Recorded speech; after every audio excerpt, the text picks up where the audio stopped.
Assalamualaikum everyone. I hope you all are doing well. Welcome to class 11 Sin Board Advanced English series and the essay which we are doing today is Refuge from the Nightmare. अच्छा, ये basically मेरे अपने notes थे जो मैंने बनाए थे when I was in first year intermediate and I know कि कोई और इन चीज़ों को अपलोड नहीं कर रहा है. जो भी क्वेश्चन जो भी स्टूडेंट्स पढ़ते हैं एडवांस इंग्लिश को वो बहुत ज़्यादा डिफ़िकल्टी फेस करते हैं क्वेश्चन एंड आंसर्स को सॉल्व करने में.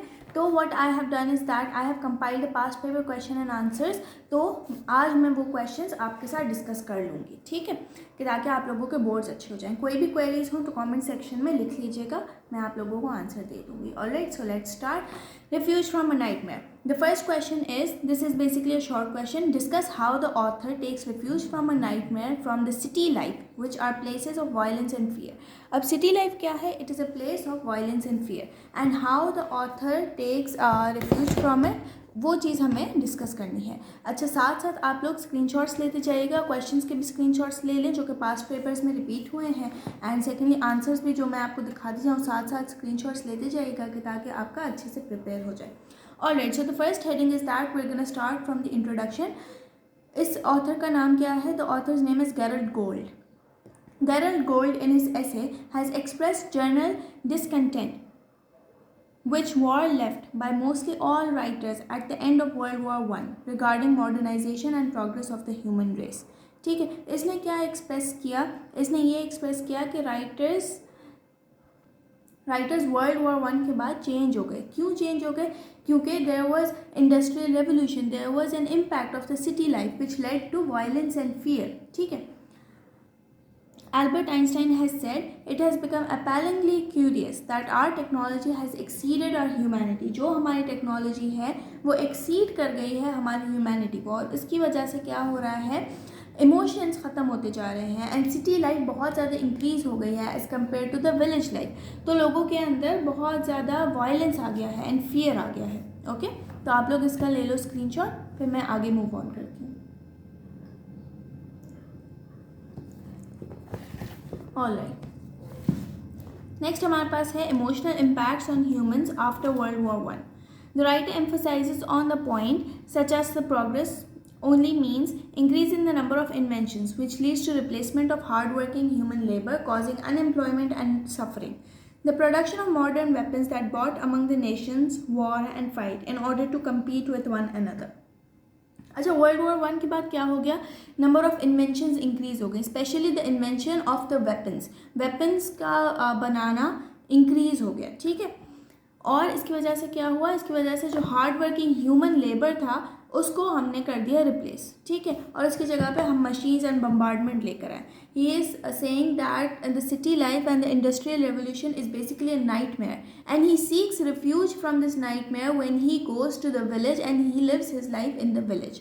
ठीक है, तो the village is basically an escaping mechanism from the heavy city life. अब मैंने एक और कोट डाल दी एल्बर्ट आइंस्टाइन की. अगर आप इस तरीके से कोट्स डालेंगे तो आपका ऐसे काफ़ी हद तक इम्प्रूव हो जाएगा एंड आपको बहुत अच्छे मार्क्स मिल जाएंगे. Albert Einstein says, I fear the day that technology will surpass our human interaction. The world will have a generation of idiots.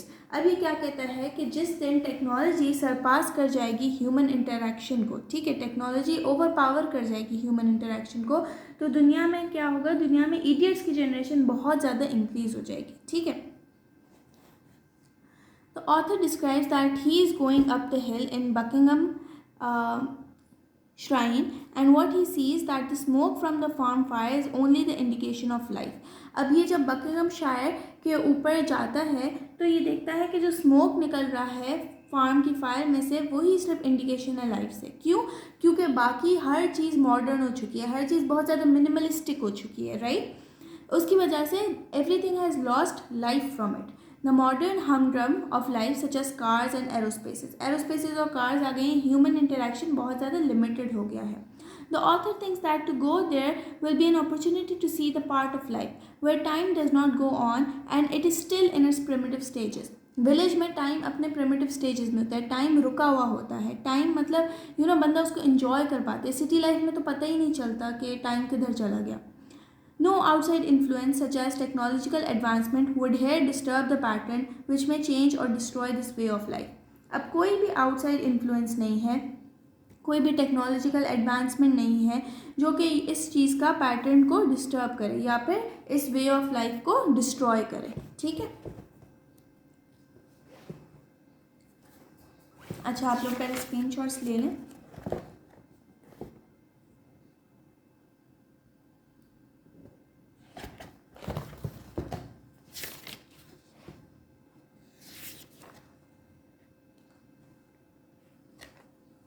Alright. The men which belonged to the small village were indifferent about the city of life, were close to the soil. अच्छा, पहले जो मर्द होते थे वो ज़्यादा close होते थे to the soil। क्यों? क्योंकि वो लोग विलेज में रहा करते थे। The author believes that people in the city have become like an animal who are separated from each other's contact, their machines and their technological advancements। लोगों के पास अब मशीन्स हैं, उनकी टेक्नोलॉजिकल एडवांसमेंट्स हैं और लोग एक दूसरे से बहुत ज़्यादा सेपरेटेड हैं। ठीक है, लोग एक एनिमल जानवर की तरह हो गए हैं। They don't have any emotions. ठीक है, Albert Einstein said, our entire much praised technological progress and civilization generally could be compared to an axe in the hand of the pathological criminal। ठीक है, अब ये जो है ये क्या कहता है कि जैसे जैसे टेक्नोलॉजी इंक्रीज होती जा रही है वैसे वैसे हमारी जो जनरेशन है that is becoming like a pathological criminal. It is becoming like a criminal जिसके हाथ में एक एक्स है और वो सारे इमोशंस का कत्ल करती हुई जा रही है। ठीक है, The writer further describes that the whole world is full of poisonous snakes, today's leaders, politicians and commoners, which has brought worries, sorrows and threats for the whole human population। ये क्या कह रहा है कि पूरी दुनिया एक स्नेक की तरह है और उसके अंदर हमारे सारे लोग इंक्लूडेड हैं such as leaders, politicians and common people. और इसकी वजह से क्या हुआ है, बहुत ज़्यादा सॉरो, वरीज, थ्रेट्स आ गई हैं। Right, now we move on to the conclusion. The writer Gerald Gould hopes for better and cleaner humans who would not prefer violence but peace and harmony in the world। अब ये जो writer है वो hope करता है कि humans जो है इमोशनल हो जाएं, ह्यूमंस अच्छे तरीके से सोचें बाकी लोगों के बारे में एंड पीस एंड हार्मनी के बारे में भी सोचें। ठीक है, harmony in the world as this has not been achieved even after the sacrifice of many lives. बहुत सारी जाने कुर्बान करने के बावजूद भी हम पीस नहीं अचीव कर पाए। तो ही इज़ लाइक के पीस होना चाहिए दुनिया में। ठीक है, A person should care for the joy and love between humanity rather than competition and wars। अब एक इंसान को किस चीज़ के बारे में ख्याल करना चाहिए? Between the joy and love of the humanity। Okay, Albert Einstein said, आप जितनी ज़्यादा कोट्स डालोगे ना इस तरीके से उतना आपका आंसर अच्छे से इम्प्रूव होगा। ठीक है, compassionate people are geniuses in the art of living, more necessary to the dignity, security and joy of humanity than discoveries of knowledge। ठीक है, कंपैशनेट पीपल बहुत ज़्यादा क्या होते हैं, they are genius. Okay, the writer believes that the world has gone hazy and voices could be heard speaking only of war, ignoring people laugh at peace resolutions. अभी क्या कह रहा है कि यहाँ पर वॉर बहुत ज़्यादा इंक्रीज़ हो गई है दुनिया में एंड लोग हंसते हैं जब पीस की बात की जाती है। ठीक है, तो ऐसा नहीं होना चाहिए दुनिया में बहुत ज़्यादा ह्यूमैनिटी होनी चाहिए। ठीक है, The writer seeks refuge from the nightmare of the city under natural conditions, the sky, tree, grass, with the primitive people who think that love and compassion are necessary to lead a life। ठीक है, अब ये क्या कह रहे हैं यहाँ पे कि विलेज में कौन कौन सी चीज़ें होती हैं, स्काई होता है, ट्री, ग्रास, ये सारी चीज़ें होती हैं। Right, so all these things along with the people who are primitive, all of these things are necessary in order to lead a very healthy and happy life. ठीक है, तो ये आपका आंसर कंप्लीट हो गया। Now we move on to question number 2। Let's see what is question number 2। Explain the title refuge from a nightmare. अच्छा, अब ये आपको टाइटल एक्सप्लेन करना है जो कि क्या है, that is refuge from a nightmare. Refuge from a nightmare is an essay written by Gerald Gould. सबसे पहले आपने इंट्रोडक्शन दे देना है कि ये किसने लिखा। ठीक है, कौन से राइटर ने लिखा। In which he describes the comparison between the city life and the village life. अब राइटर क्या डिस्क्राइब कर रहा है यहाँ पे, he describes the comparison between city and the village life. ठीक है, at the time of the First World War and also at the time of the Industrial Revolution। First World War और Industrial Revolution के time पे literal meaning और the explicit meaning. अब मैंने यहाँ पे दो हेडिंग्स दी हुई हैं, एक है लिटरल एंड एक्सप्लिसिट मीनिंग, एक है इसकी इम्प्लिसिट मीनिंग। एक है जो हम ज़ाहिरी तौर पे हमें मीनिंग समझ आ रही है और एक है कि जो राइटर कहना चाह रहा है लेकिन वो ढकी छुपी मीनिंग है। ठीक है, तो दोनों की डिफरेंट मीनिंग्स हैं। लेकिन वी विल स्टडी दैट। सबसे पहले तो वी हैव द लिटरल और the explicit meaning. Now what is the literal meaning? Literal meaning है nightmare. Nightmare means a bad dream that causes strong emotional response from the mind, typically fear, anxiety और sadness. Nightmare क्या होता है? एक बहुत बुरा ख्वाब जिसकी वजह से आपको एक इमोशनल रिस्पॉन्स आता है, usually that is leading to fear और एंजाइटी। ठीक है। Refuge means to seek shelter from the danger और डिफिकल्टी। रिफ्यूज का क्या मतलब है कि कोई भी ऐसी परेशानी है और उससे आप बचने के लिए कहीं पर शेल्टर लेते हो, उसको रिफ्यूज कहते हैं। ठीक है, पनाह मांगना। ठीक है। So the overall meaning is basically to gain safety from an unpleasant dream. कोई भी ऐसी ड्रीम हो, कोई भी बुरा ख्वाब हो, उससे आपको अगर सेफ्टी चाहिए हो तो that is known as refuge from a nightmare. ठीक है। नेक्स्ट है हमारे पास बेसिकली इम्प्लिसिट मीनिंग। अच्छा, आप इसका पहले स्क्रीनशॉट ले लें, फिर we'll move on to the implicit meaning.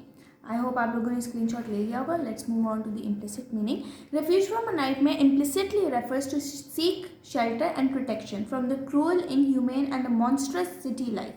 ठीक है।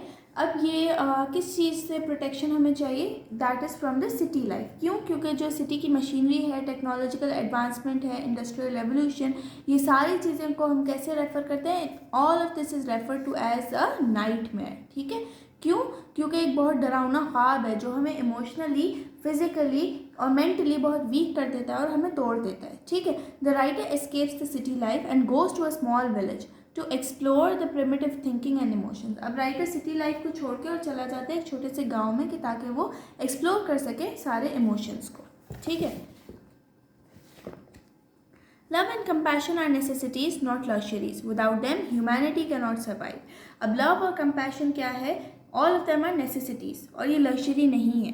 और ये मैंने कोट उठाई हुई है आपके इस ऐसे में से। ओके, तो आप ये डाल सकते हो। Albert Einstein emphasized that primitive emotions are very significant. ठीक है।